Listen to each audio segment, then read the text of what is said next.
And consumers ही आपके लिए है। आप लोग गलती क्या करते हो, एक इन्वेस्टर को मैं बोलता हूँ कि आप जब खरीद रहे हो आप एंड कंज्यूमर बन के लो, क्योंकि वरना आपको कोई भी चीज़ कोई भी किसी भी दामों में कहीं भी बेच देगा। और वहीं एंड कंज्यूमर्स, आप लोगों को एक चीज़ रियलाइज करने की ज़रूरत है that whenever you are buying anything under construction, that thing is an investment until and unless that is ready.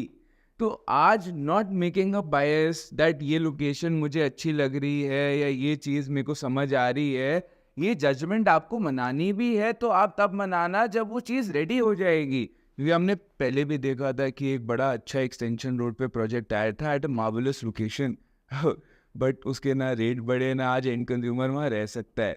तो आज ये गलती मत करना।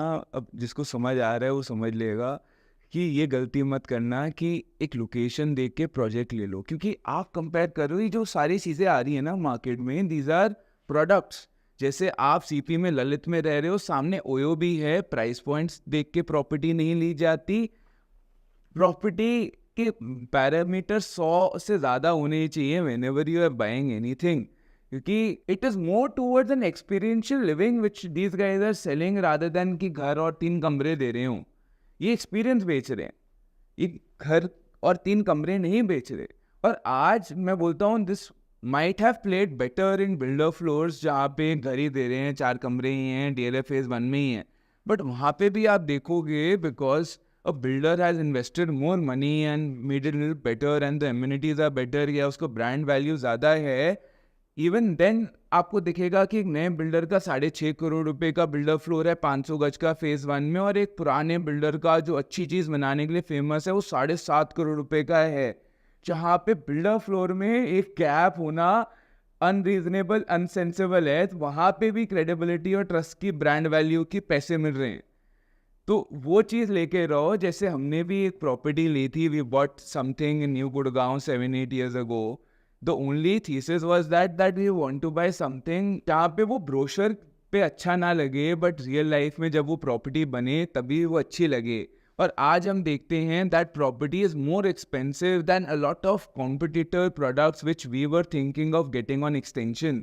तो हैविंग दैट कि हम बिल्डर पे पैसा लगा रहे हैं और लोकेशन पे पैसा नहीं लगा रहे, और न्यू गुड़गांव मतलब आज भी I would not want to go to that location honestly speaking, still we have made more money. क्योंकि मतलब समरी अगर मैं दूं आपको, एंड कंज्यूमर अगर आप हो, तो आपको ना ये प्रोजेक्ट खरीदने के बाद 4 साल सोना भी है। अब just because you have bought something 2000 rupees cheaper, आप 4 साल अपनी नींद को सेक्रीफाइस कर दोगे। आपको सोना ज़्यादा इम्पोर्टेंट है या ये 2000 रुपये कमा भी लोगे तो क्या कर लोगे?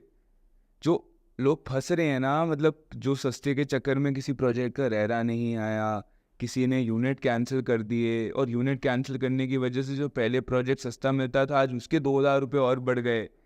तो वो लोग ना जो मतलब बोलते हैं ना, मेरे पिताजी बोलते हैं कि सस्ता रोए बार बार, महंगा रोए एक बार। तो ये मार्केट यही जता रही है। नोएडा में आप लेना चाहो अब लो, कोई भी बिल्डर लो, गोवा में रहो, कहीं भी लो, मुंबई छोड़ दो और अपना गुड़गांव छोड़ दो, यहाँ पे लोगों को समझ है ब्रांड की और ट्रस्ट की और क्रेडिबिलिटी की। तो इस शहर में थोड़ा सा डिफरेंट एक्ट कर लो, उस कंसल्टेंट से बात कर लो जिसे इस शहर को थोड़ा सा समझता हो, जो लोग खरीद रहे हैं उनको समझता हो। ऐसा ना हो बंदा ही इस शहर का ना हो, इस शहर की वाइब भी ना उसे पता हो, और वो किसी और को ही कुछ बेच रहा हो। तो मुझे लगता है कि मैंने जितना समझाने की कोशिश करी आपको आइडिया मिल गया होगा। मैं आइडिया से ही समझा रहा हूँ, क्योंकि वरना डिफेमेशन का केस आ जाएगा मेरे में। तो I feel that it would help you guys making a better decision whenever you are buying anything in Gurgaon, और anything if you are holding, तो क्या रखना है क्या नहीं रखना उसका भी सेंसिबल डिसीजन बना पाओगे।